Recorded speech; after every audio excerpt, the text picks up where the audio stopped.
Okay, Father, we just want to thank you. The 32 Cubans who live on the U.S. naval base at Guantanamo Bay, Cuba, thought they were coming for a visit. A few months until tensions between the U.S. and the revolutionary government of Fidel Castro simmered down. But as this Wall Street Journal video shows, a few months turned into 50 years.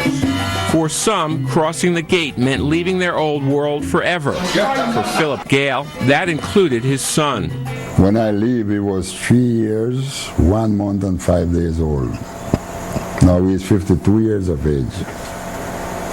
And I haven't seen him again. The Cubans were day laborers who worked on the U.S. base and faced increasing pressure from the Castro government as relations between the two nations soured. The U.S. naval commander offered temporary asylum on the base.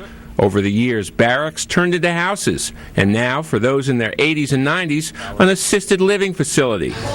In addition to free housing, the Cubans received free medical care and subsidized meals on base.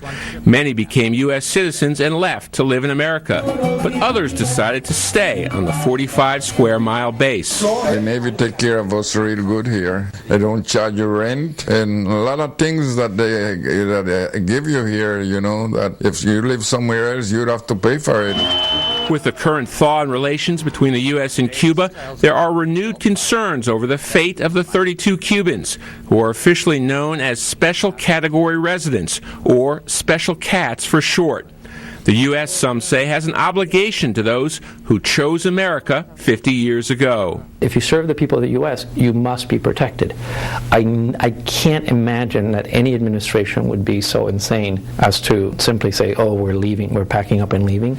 The State Department says the status of the 32 Cubans, the Special Cats, is not a part of any current negotiations between the U.S. and Cuba. Brett? Steve Harrigan in my